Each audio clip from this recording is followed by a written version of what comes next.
बिस्मिल्लाहिर्रहमानिर्रहीम। अस्सलाम वालेकुम प्यारे बच्चों, कैसे हैं सब? उम्मीद है सब खैरियत से होंगे। जी बेटा, हम इस्लामियत का सबक पढ़े थे, ईमानियात और इबादात। इसके हम सफ़ा नंबर 12 और सफ़ा नंबर 13 आधा तकरीबन कर चुके हैं। उसकी 13वीं लाइन तक आप पढ़ाई कर चुके हैं। आज उसकी 15वीं से 20 तक पढ़ेंगे, ठीक है।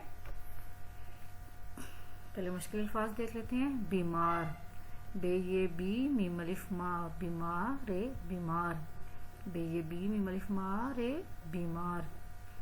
सेहत, स्वाद है सेह ते सेहत, या ऐसे भी कह सकते हैं स्वाद है तेहत सेहत।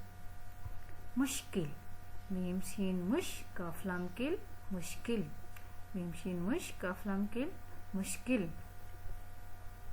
निकालता, नून काफ अलिफ का निका लाम तेलिफ्ता निकालता, नून काफ अलिफ का निका लाम तेलिफ्ता निकालता। जगह, जीम गाफेगा जगह, जीम गाफेगा जगह। जब गोल है किसी लफ्ज के एंड पर आती है तो वो ऐसे बन जाती है, ठीक है। इसके एंड पे गोल है आई है तो इस वजह से जीम गाफेगा जगह। गोल है ही हमेशा के आखिर पर भी आई है, ये देखें इसकी शक्ल भी ऐसे है ना, तो गोल है इसके आखिर में आई है। हे मीम ये हमें, शीन है शाह हमेशा, हे मीम ये में हमें, शीन है शाह हमेशा।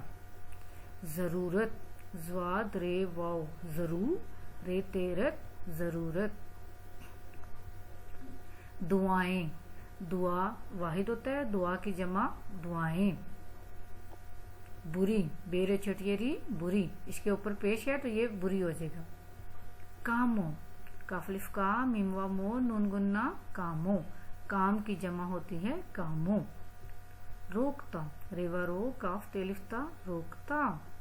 बचाता, पेच एलिफ चा बचा तेलिफ्ता बचाता। वक्त, वाओ काफ तेकर वक्त। ख्याल, खे एलिफ या ख्याल लाम ख्याल, खे एलिफ या ख्याल लाम ख्याल। रखना, रेखे रख नून अलिफ ना रखना। हुक्म, हे काफ मीम कम हुक्म। शुक्र, शीन काफ रे कर शुक्र। नेमतें, नेमत एक होती है, ज्यादा हो तो नेमतें, नेमत इसका वाहिद है और नेमतें जमा। नून आइन मीम ते नेमत, ठीक है। आगे ये और नून गुन्ना का इजाफा कर दिया तो ये बन गया नेमतें। जी अब 15वीं लाइन से लेकर 20वीं लाइन तक की पढ़ाई करते हैं। जब हम बीमार हो जाते हैं तो अल्लाह ताला ही हमें सेहत देता है। जब हम बीमार हो जाते हैं तो अल्लाह ताला ही हमें सेहत देता है। हम पर जब कोई मुश्किल पड़ती है तो वही इससे हमें निकालता है। हम पर जब कोई मुश्किल पड़ती है तो वही इससे हमें निकालता है। यहाँ पे एक बात और ज़हन नशीन कर लें कि जब कोई हमें मुश्किल पड़ती है तो हमें किसी और की तरफ नहीं देखना चाहिए, हमें अल्लाह से दुआ करनी चाहिए। मुश्किल कुशा कोई और नहीं है, सिर्फ अल्लाह ताला हैं। जब भी कोई मुश्किल मुसीबत हम पे पड़ती है तो उस मुश्किल और मुसीबत से हमें कौन निकालता है? अल्लाह ताला। वो हर जगह हमारे साथ रहता है, वो हर जगह हमारे साथ रहता है। वो हमेशा से है, वो हमेशा से है और हमेशा रहेगा। वही है जो शुरू से है और वही हमारे आखिर तक रहेगा, ठीक है। वो हमेशा से है और हमेशा रहेगा। वही हमारी हर जरूरत पूरी करता है, वही हमारी हर जरूरत पूरी करता है और हमारी दुआएं सुनता है, और हमारी दुआएं सुनता है। अच्छा, पिछले सबक में भी लफ्ज सुनता का आया था तो मैंने आपको बताया था कि जब कह देते हैं गलती से कि हमारी बात नहीं सुन रहा तो अल्लाह के लिए, तो ये लफ्ज बहुत गलत है। क्या कहते हैं वो हर टाइम, मैंने बताया था ना, वो तो हमारे दिल और दिमाग के ख्यालात भी जानता है, ठीक है। तो अगर कोई दुआ या कोई ज़रूरत हमारी उस टाइम पूरी नहीं होती तो इसका मतलब है वो अल्लाह के पास सेव हो गई है नेक्स्ट टाइम के लिए। दोबारा जब हमें उसकी ज़्यादा, हमें नहीं पता क्या हमारे लिए क्या चीज़ बेहतर है क्या चीज़ नहीं बेहतर, अल्लाह ताला जानते हैं कि हमारे हक में इस टाइम क्या चीज़ बेहतर है क्या नहीं। तो वो हमें वो चीज़ उस टाइम ही देंगे जिस टाइम हमें असल में उसकी ज़रूरत होगी, ठीक है। تو ہماری ضروریات اور دعائیں اللہ سنتا ہے، وہی ہماری پوری کرتے ہیں۔ اللہ تعالیٰ ہی ہمیں بری باتوں اور برے کاموں سے روکتا اور بچاتا ہے۔ ہمیں برے کاموں سے روکتا اور بچاتا کون ہے؟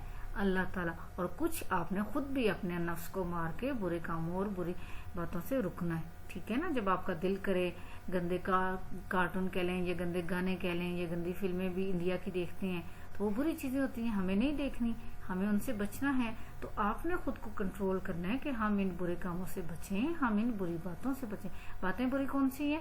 یہ گالی گلوچ دینا، توترا کرنا، گالیاں دینا، یہ بری باتیں ہیں، ٹھیک ہے؟ ان سے بچنا ہے آپ کو۔ پرومس، آئندہ بچیں گے نا ان چیزوں سے؟ شاباش۔ وہ ہر وقت ہمارا خیال رکھتا ہے، وہ ہر وقت ہمارا خیال رکھتا ہے، لہٰذا ہمیں بھی ہر وقت اسے یاد رکھنا چاہیے۔ ہمیں بھی ہر وقت کسے یاد رکھنا چاہیے؟ اللہ تعالیٰ کو۔ کیسے یاد رکھنا چاہیے؟ تسبیح پڑھ کر، دعا پڑھ کر، نماز پڑھ کر اور قرآن پاک پڑھ کر، ٹھیک ہے؟ اس کا ہر حکم ماننا چاہیے اور شکر ادا کرتے رہنا چاہیے۔ اس کا ہر حکم ماننا چاہیے۔ ہر حکم کیا ہے؟ جیسے بڑوں کا ادب کرو، چھوٹوں سے محبت کرو، جانوروں کے ساتھ آپ اچھے سے رہیں، جانوروں کو تنگ نہ کریں، ٹھیک ہے نا؟ تو ہمیں نماز پڑھیں، جیسے میں نے بتایا ہے، قرآن پاک پڑھیں، تسبیح کریں، تو اللہ تعالیٰ کا ہمیں ہر حکم ماننا چاہیے اور شکر ادا کرتے رہنا چاہیے۔ ہم اللہ تعالیٰ کا شکر ادا کرتے ہیں تو وہ ہمیں اور نعمتیں دیتا ہے۔ جب ہم کسی چیز کے اللہ کی ہمیں چیز دی ہے اس پہ ہم شکر ادا کرتے ہیں تو وہ اللہ تعالیٰ ہمیں اور بھی نعمتیں عطا کرتا ہے کہ یہ تو میرا اچھا بندہ ہے، یہ تو میرا شکر گزار بندہ ہے۔ جیسے اب فرض کرو کہ اگر آپ کو آج ماما شام کو پیزا کھلائیں تو پیزا کھانے کے بعد آپ بس اوکے تھینک یو کہہ دو تو اور بات ہے، لیکن آپ اللہ تعالیٰ کی طرف ہاتھ اٹھا کے اگر اللہ تعالیٰ کو کہو شکر الحمدللہ، کھانا کھانے کے بعد جب آپ اوپر ہاتھ اٹھا کے اللہ تعالیٰ کی طرف اور اللہ تعالیٰ سے کہے شکر الحمدللہ، تو پھر اللہ تعالیٰ اس سے آپ کو اور مزیدار کھانے پینے کی چیزیں عطا کیا کریں گے، ٹھیک ہے؟ اللہ حافظ۔